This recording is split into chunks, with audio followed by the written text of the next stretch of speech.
성도 여러분 안녕하세요. 제가 지난 화요일부터 한국에 와서 여러분의 도우심과 기도로 어머니도 뵙고 또 좋은 일정 보내고 있습니다.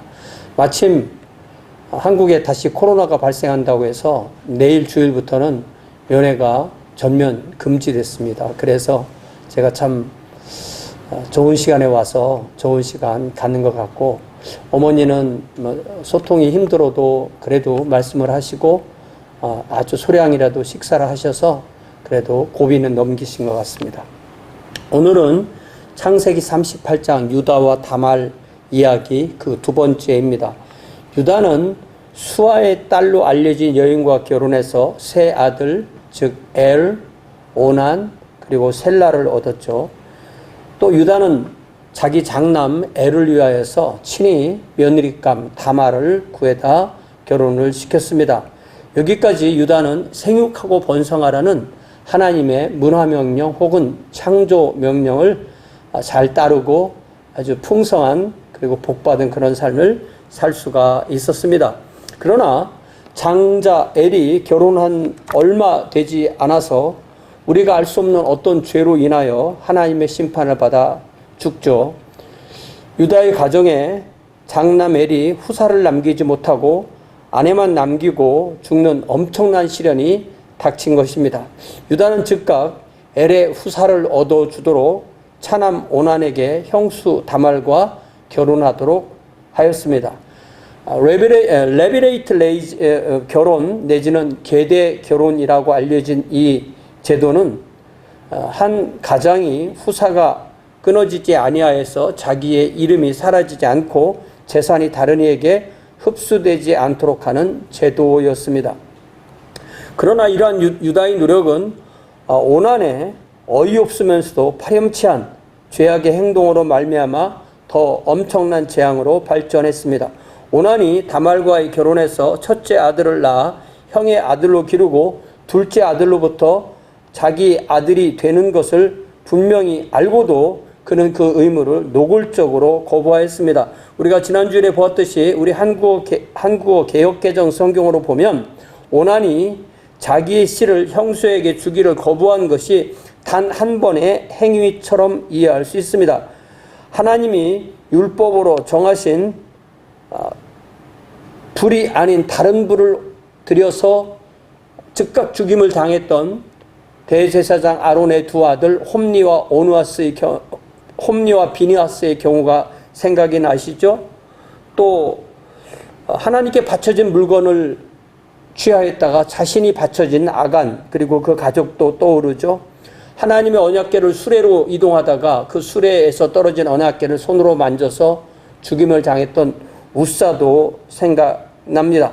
또 신약으로 넘어오면 사도행전에서 자신의 전 재산을 팔아서 그 재산의 일부를 하나님께 바치고도 마치 전 재산인 것처럼 말을 했다가 죽임을 당한 아나니와 삽비라 부부가 있죠. 우리는 오난도 그런 케이스라고 생각하기가 쉽습니다.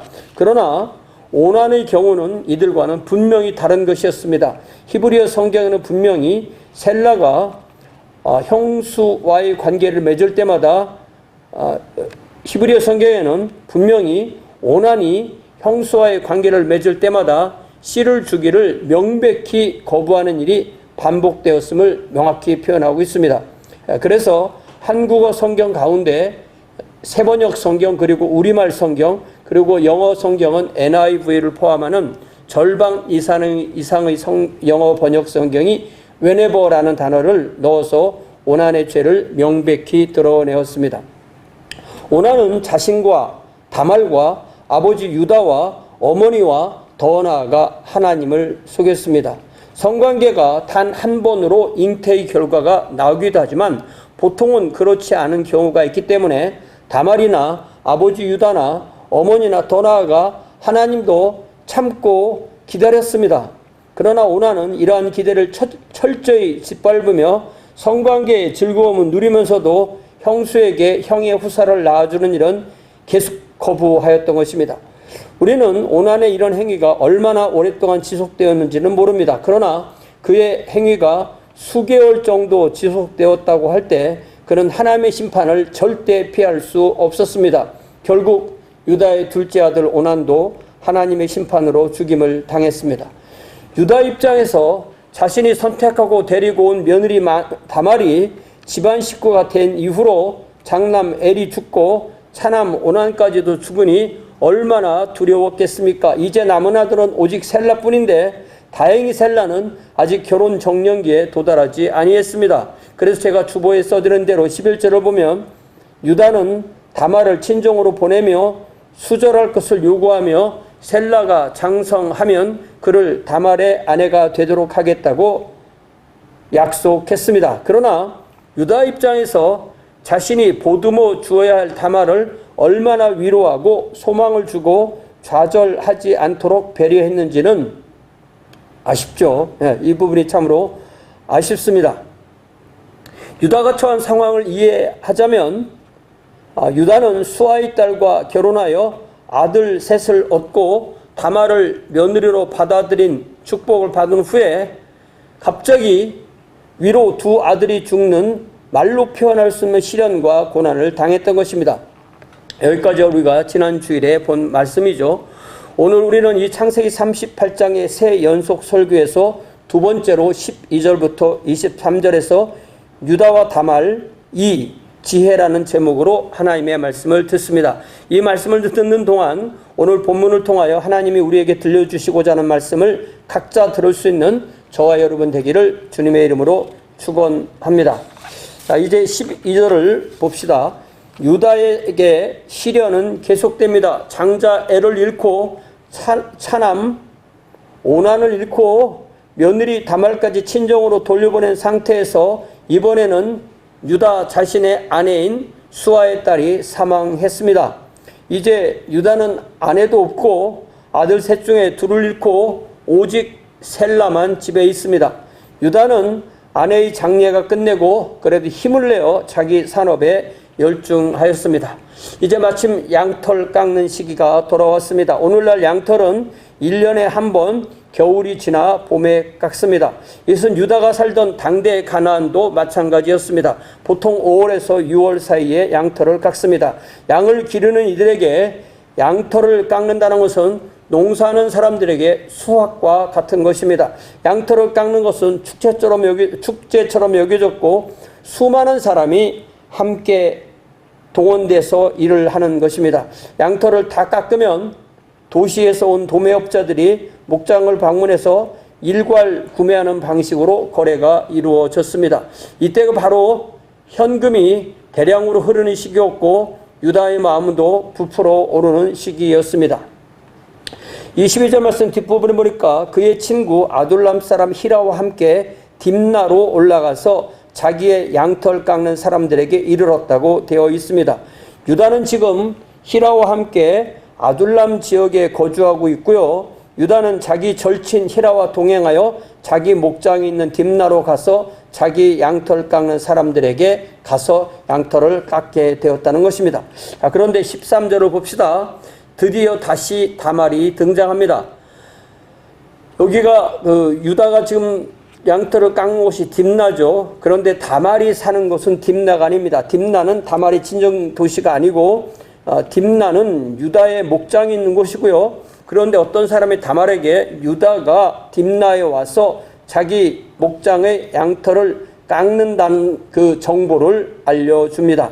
이 정보를 다말에게 전달해 준 것이 우연일까요? 아니면 다말의 정보력이 그 능력을 발휘한 걸까요?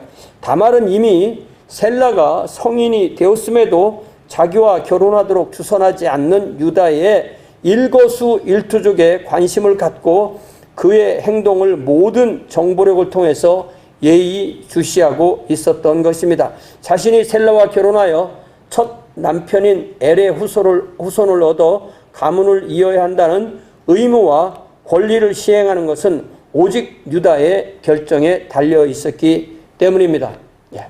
그래서 첫째 아들 엘의 후사를 잇는 것이지 둘째 아들 오난의 후사까지 이을 책임은 없다고 저는 그렇게 공부할 때 그렇게 되어 있었습니다. 그러나 유다는 이 다말에게 셀라와 결혼하게 해준다는 어떠한 전갈이나 조치도 취하지 않습니다.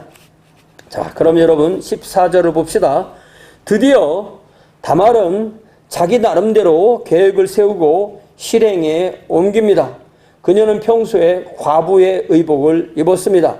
그것은 자신이 과부임을 드러냄으로써 자신을 보호하도록 하는 당대의 문화였습니다. 그러나 다말은 매매춘에 종사하는 이들의 복장으로 갈아입고 얼굴을 너울로 가려서 자기 모습을 쉽게 알아보지 못하도록 하였습니다. 그녀는 자신 마을로부터 이동하여 딥나로 가는 길목 입구인 에나임 성문 입구에 도착하여 자리를 잡고 앉았습니다.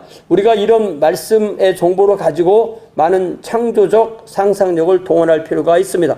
우선 다말은 이번 계획을 실행하려 할 때 이 계획이 단 한 번에 성공해야 할 것을 알았습니다. 그녀는 먼저 유다의 행동과 습성, 나아가 윤리 상태까지 철저하게 조사하고 정보를 모았습니다.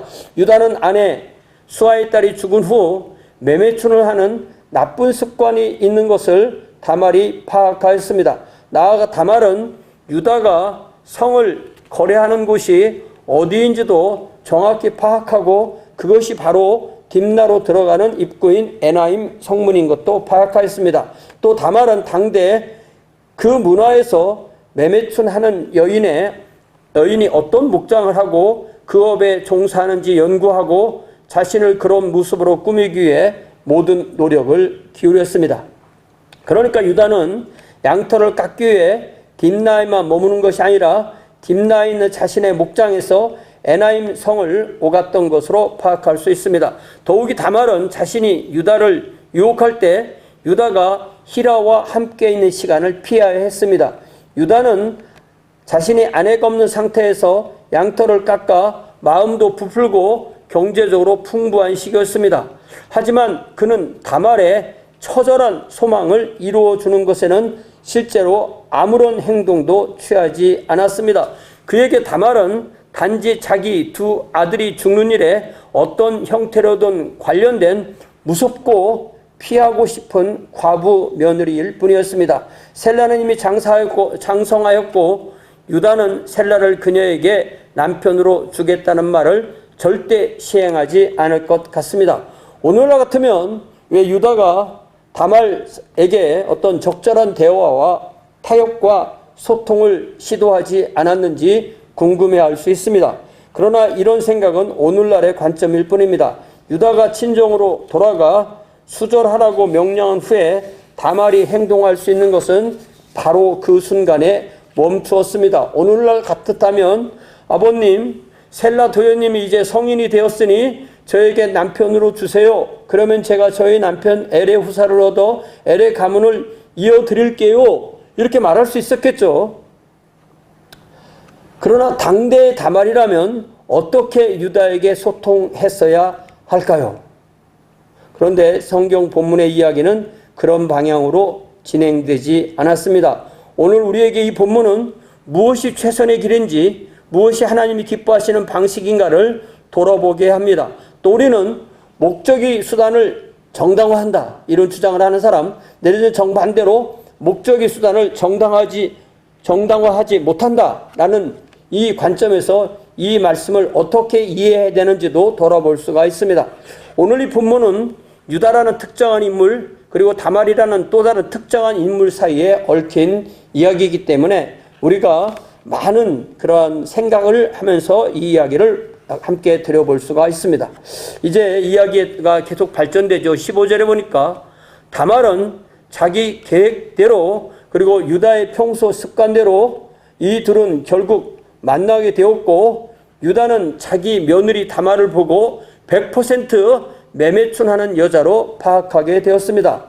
참고로 제가 어릴 때만 해도 지금 성경에 나오는 것처럼 창녀라는 단어를 썼고, 또 거기서 좀 더 나아가면 매춘녀라는 말도 썼었는데, 이제는 그 창녀, 매춘녀 이런 말이 여자 입장만 강조하는 말이어서 요즘은 구매자의 입장도 함께 넣어서 매매춘이라고 말합니다. 즉 성을 파는 사람과 성을 사는 사람의 행동을 합하여 팔매와 살매가 합해진 단어가 매매고, 그래서 그 매매에서 성을 사고 판다는 의미가 되어서 오늘날은 매매춘이라고 하는 거죠. 그런데 여기서 이 15절을 원어 히브리어 성경으로 보면 주의해야 될 점이 있습니다. 우리말에는 창녀로, 영어로는 프라스티튜라고 번역한 이 단어가 히브리어 원어로 보면 조나라는 단어인데요.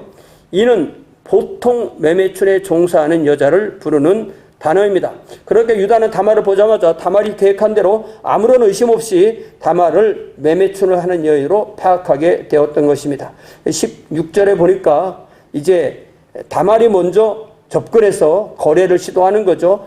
유다는 다말이 앉아있는 길 곁으로 나아가서 말을 붙임으로 자신의 목적을 이루는 거래를 시도합니다.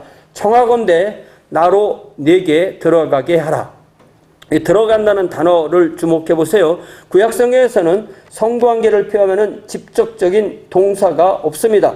주로 세 단어를 완곡어법, 유페미즘, 완곡어법으로 사용하는데, 이 그 세 단어가 첫 번째는 야다라는 단어죠. 알다. 두 번째는 샤카, 눕다. 세 번째는 보아 내지는 보아력에서 들어가다, 이런 단어입니다. 그러니까 이 알다라는 말에다가 누구와 친밀하게 알다 이렇게 말하면 이게 완곡어법으로 성관계를 의미하는 가장 완곡적이고 가장 고차원적이고 가장 일반적으로 많이 쓰이는 단어가 바로 첫 번째가 알다입니다. 그러니까 아담이 하와를 알았고 그래서 하와가 잉태했다, 이런 식으로 되는 것입니다. 두 번째는 샤카브는 눕다라고 그랬죠. 여기에 함께라는 요 말을 넣음으로써 함께 눕다, 동침하다가 되었을 때 이것도 역시 그런 단어고요. 세 번째는 보아 혹은 보아른데, 이거는 가다 오다라는 아주 일반적인 동사이지만 거기에 전치사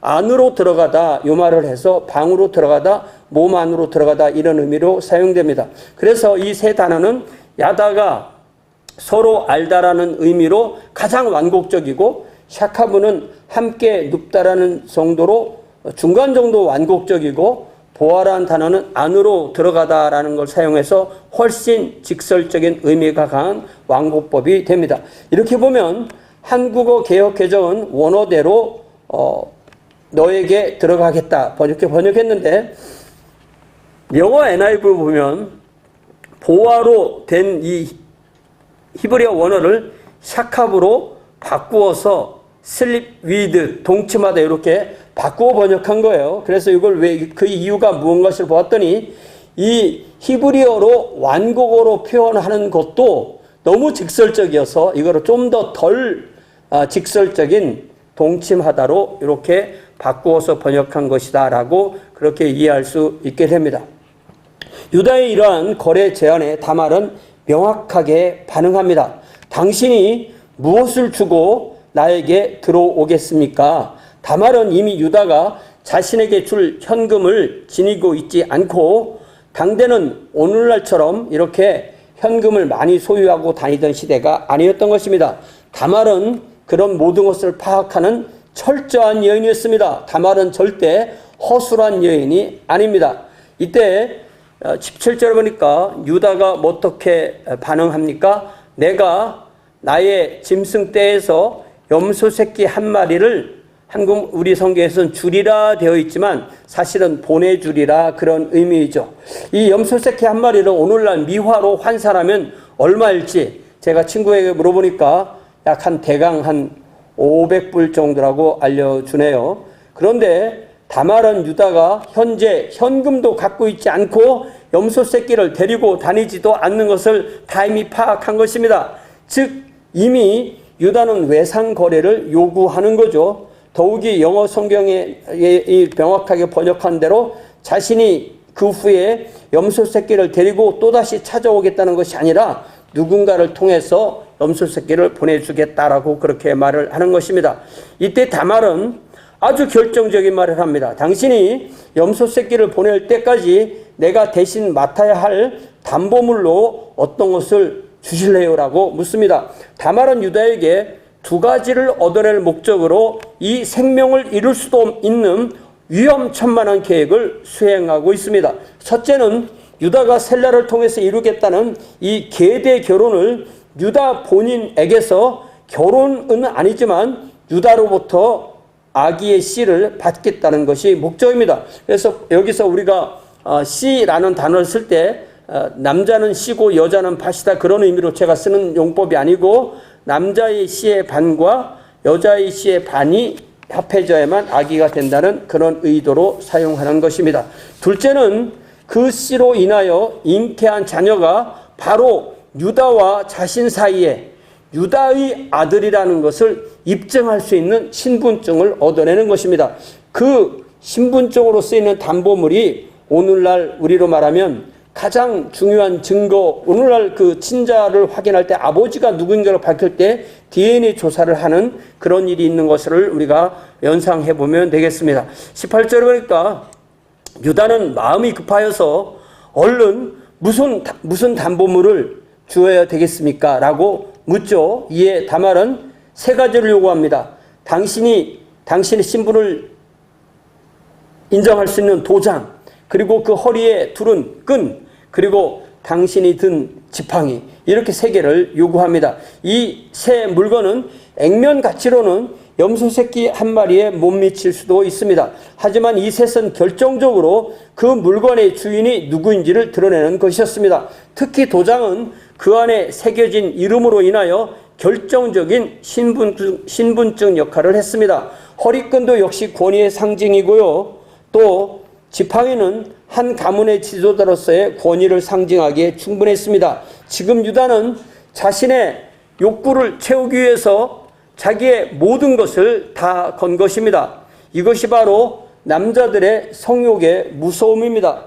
자기의 모든 것을 다 걸고 죽음의 길로 내닫는 것입니다. 유다의 문제점은 그가 이렇게 성을 사는 것이 한 번이 아니었을 수도 있다는 것에 있습니다. 그는 아마도 아내가 없다는 점을 내세워서 스스로 합리화할 수도 있지만 이것은 절대로 하나님 앞에서나 사회에서나 합리화될 수 없는 일이었습니다.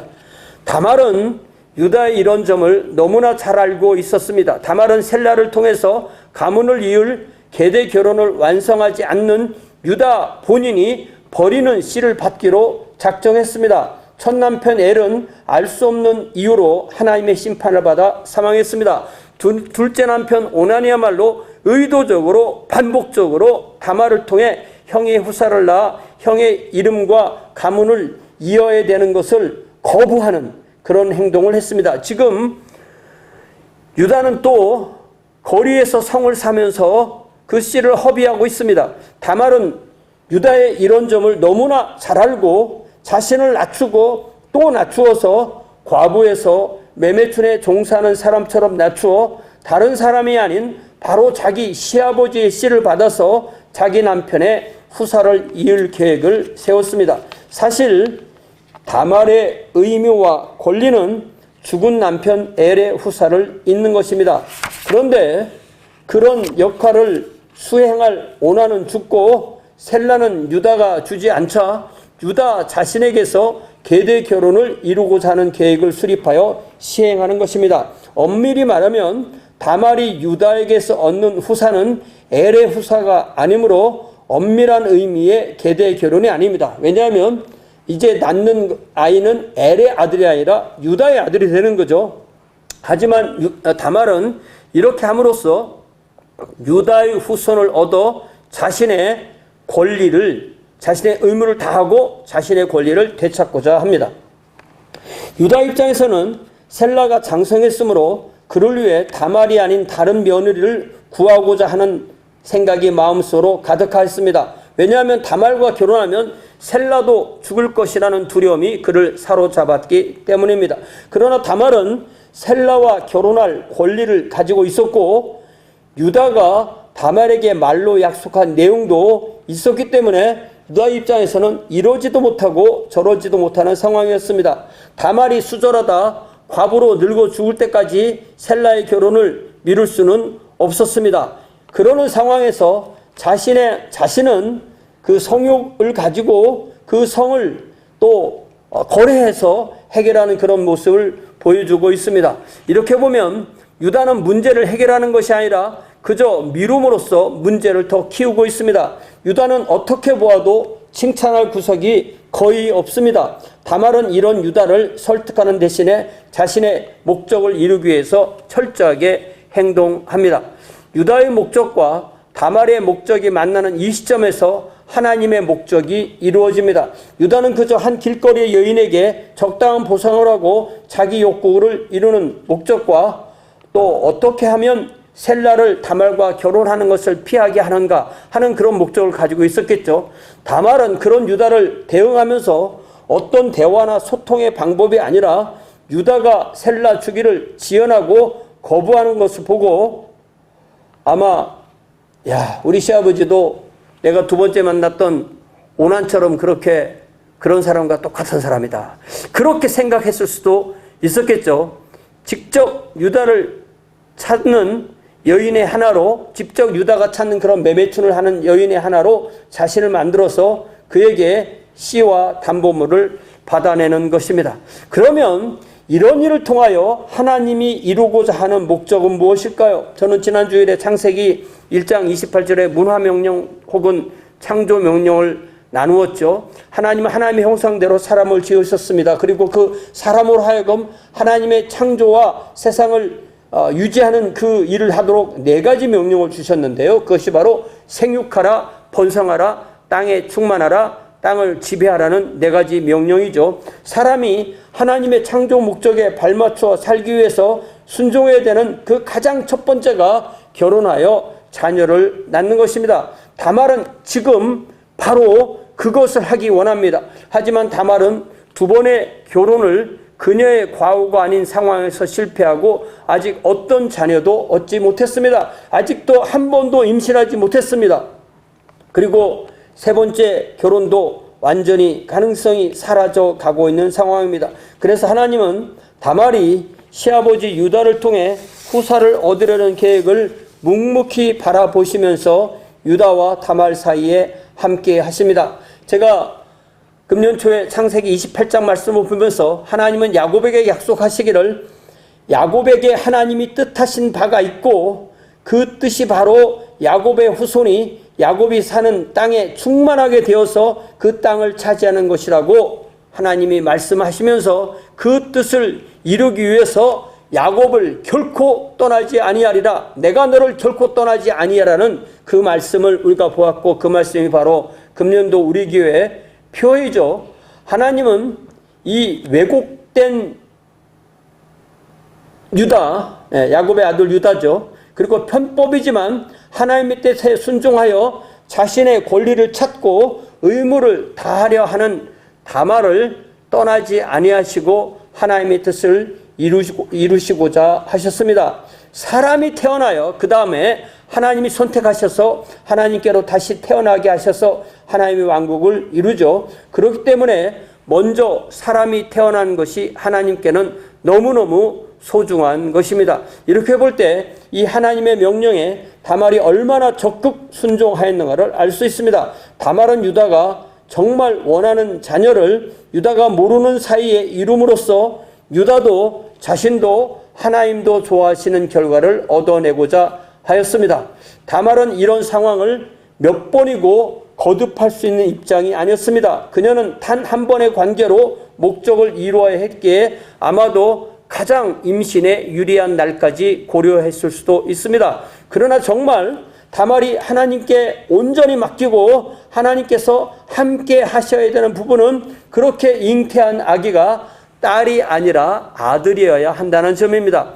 이 부분은 오늘날 과학에서는 거의 최근에 이르러서만 아들, 딸을 고려할 수 있는 그런 것이잖아요. 그러니까 그 당대에서는 다말이 아무리 이렇게 계획하고 노력해도 그 잉태하는 아기가 아들일지 딸일지는 다말이 어떻게 할 수 없는 일입니다. 그런 면에서 다말이 얼마나 하나님을 의지했을까를 우리가 돌아볼 수가 있습니다. 그래서 유다와 다말의 관계는 결국 성립하게 됐고 다말은 유다의 씨, 유다의 담보물 그리고 결정적으로 임신까지 하게 되었다고 18절에 나와 있습니다. 19절에 보니까 그래서 이제 다말이 그 자리를 떠나서 너울을 벗고 과부의 의복을 도로 입었다.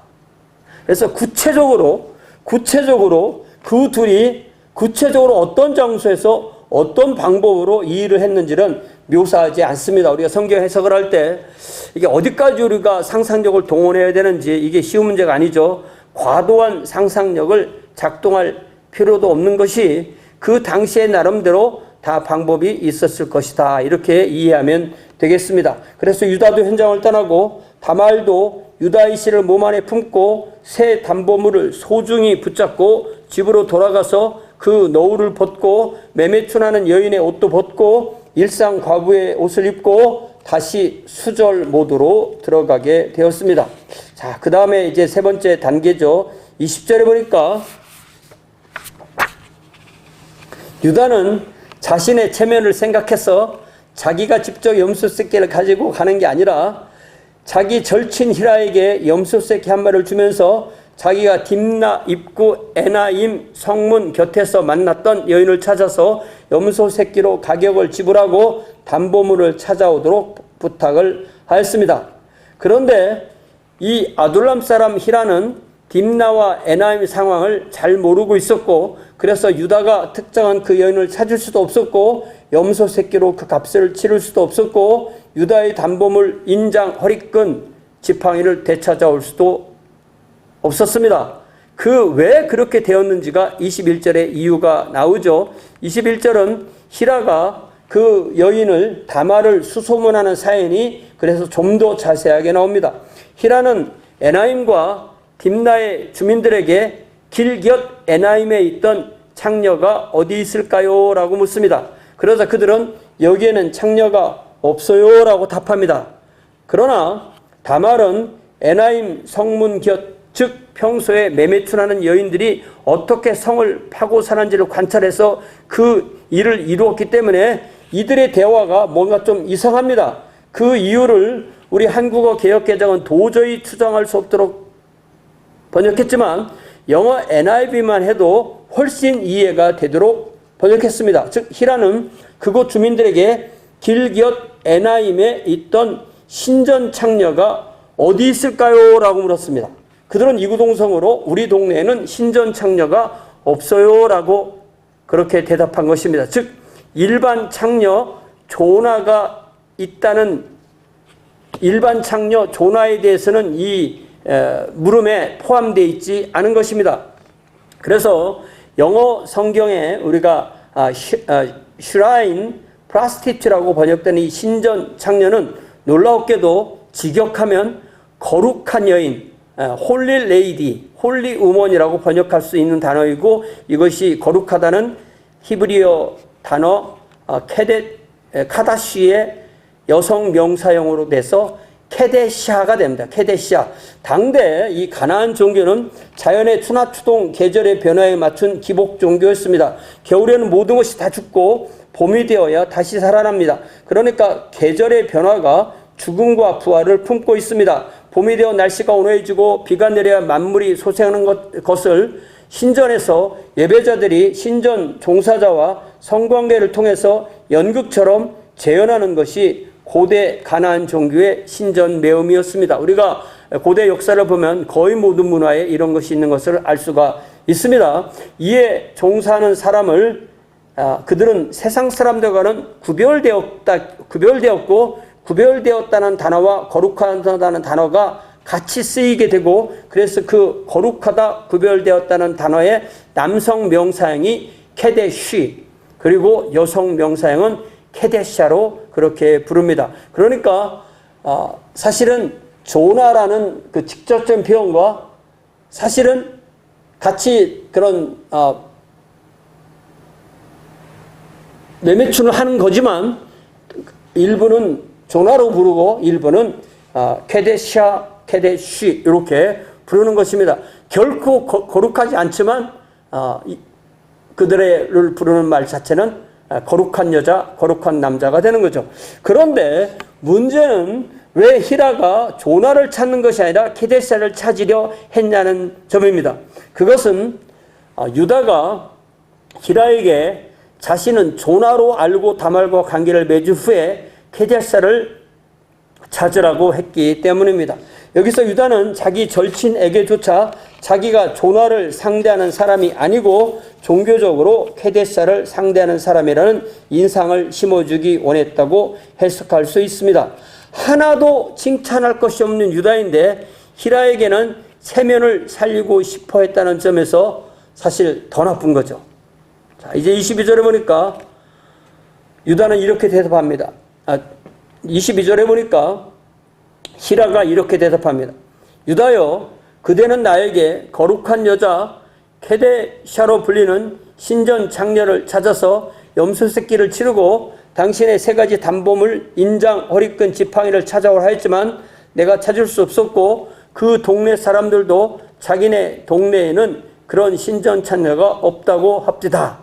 이런 보고를 하니까 유다는 히라에게 케데사를 찾으라고 하니 케데사를 찾을 수 없었고 그래서 유다의 목적을 이룰 수가 없었던 것입니다. 그러니까 유다는 자기가 조나를 찾았다는 사실을 히라에게도 조나와 관계를 맺었고 조나와 그런 일을 했다는 것을 히라에게까지도 비밀로 붙이고 있는 거죠. 그러면서 23절에 결정적으로 그의 멘탈리티가 드러나죠. 23절에 보니까 유다는 자신의 명예와 체면을 훨씬 더 중요하게 생각했습니다. 하나님의 자녀가 세상에서 명예를 잃으면 거의 다 잃는 것입니다. 그런데 자신은 사실은 케데사와 잔 것도 아니고 요나와 잔 것이며 그 모든 것이 백일하에 드러나면 자신과 자기 친구 히라까지도 부끄러움을 당할 것이라고 히라까지 끌고 들어가면서 우리가 할 일은 다 했으니 이제 액면 가치가 염소 새끼 한 마리 가치도 나가지 않는 자기 담보물을 포기하는 쪽으로 사건을 마무리하자 이렇게 말합니다. 여러분, 제가 주보에 써드린 마태복음 5장 13절 말씀을 함께 읽어봅시다. 너희는 세상의 소금이니 소금이 만일 그 맛을 잃으면 무엇으로 짜게 하리요? 후에는 아무 쓸데없어 다만 밖에 버려져 사람에게 밟힐 뿐이니라. 하나님의 왕국 백성인 유다는 세상인 이 가나안의 딥나와 에나임과 아둘람에서 그곳 주민과 자기 세상 친구 히라 앞에서 얼마나 빛과 소금과 빛의 역할을 했을까요? 우리 주님은 우리의 신부를 소금 창고의 소금, 빛 창고의 빛이라고 하지 않으셨습니다. 우리는 세상 안에서의 빛, 세상 안에서의 소금이라고 분명 말씀하셨습니다. 그래서 우리는 세상을 떠나서도 안 되고 세상을 절대로 떠날 수도 없습니다. 우리는 어떻게든 세상에 드러나게 되어 있습니다. 유다는 어떤 면모로 보나 세상의 소금과 세상의 빛으로 드러나지 못했던 것입니다. 자, 그러면 다말은 어떨까요? 다말은 유다의 성적 니드를 채워주면서 자신의 목적을 이루기 위해 자신을 유다가 일시적으로 요구하는 여인의 자리에 가져다 놓았습니다. 다말은 자신의 의무를 다함으로써 권리를 찾기 위해 적극적으로 행동했습니다. 다말은 지혜로운 여인입니다. 다말은 그렇다면 현숙한 여인일까요? 저는 다말이 현숙한 여인이라고 믿습니다. 다말은 현숙하고 지혜로운 여인입니다. 다말은 하나님의 명령 안에서 자신의 권리와 의무를 다하고자 하는 자신이 할 수 있는 최고의 길을 찾아서 실행했습니다. 객관적으로 보면 최선의 길이 아닌 것 같이 보이지만 그녀에게는 그것이 바로 최선의 길이었습니다. 우리에게 다말의 지혜는 우리의 실생활에서 어떻게 적용할 수 있는가 하는 문제는 각자가 기도하며 결정해야 하는 일입니다. 이제 우리 말씀을 다 들었으니 이제 함께 기도할 때 자신을 유다의 입장에도 놓아보고 다말의 입장에도 놓아보기를 바랍니다. 더 나아가 어떤 경우에도 나를 떠나지 아니하시고 나에게 하나님의 뜻을 이루고자 하는 대로 함께 하시는 그 하나님을 의지하면서 내가 어떻게 하나님께 주신 의무를 다함으로 나의 권리를 주장할 수 있는지 돌아보며 기도합시다. 우리 집사님 반주신 동안에 우리 목소리를 함께 기도합시다. 하나님 아버지, 오늘 우리가 이 유다와 다말의 처절한 이야기를 들으면서 유다의 그 위태한 생활과 또 다말의 정말 지혜롭지만 자신의 생명을 건 이 투자에 우리는 어떻게 이 사실을 이해하고 어떻게 적용하고 우리의 삶에서 하나님을 드러내며 세상에서 빛으로 소금으로 드러날지 우리 각자에게도 또한 같은 지혜로 함께하여 주옵소서. 내가 너에게 계획한 것을 온전히 이루기까지 너를 떠나지 아니하라고 약속하신 우리 아버지 하나님께서 우리와 늘 함께 하심을 믿습니다. 그래서 우리도 우리의 있는 그 상황에서 세상의 빛과 소금의 역할을 하면서 우리의 권리와 의무를 다하며 하나님께서 우리를 땅에 보내주시고 우리를 선택하신 그 목적과 뜻을 온전히 이룰 수 있는 우리 모두가 되도록 함께하여 주옵소서. 예수님의 이름으로 기도하옵나이다. 아멘.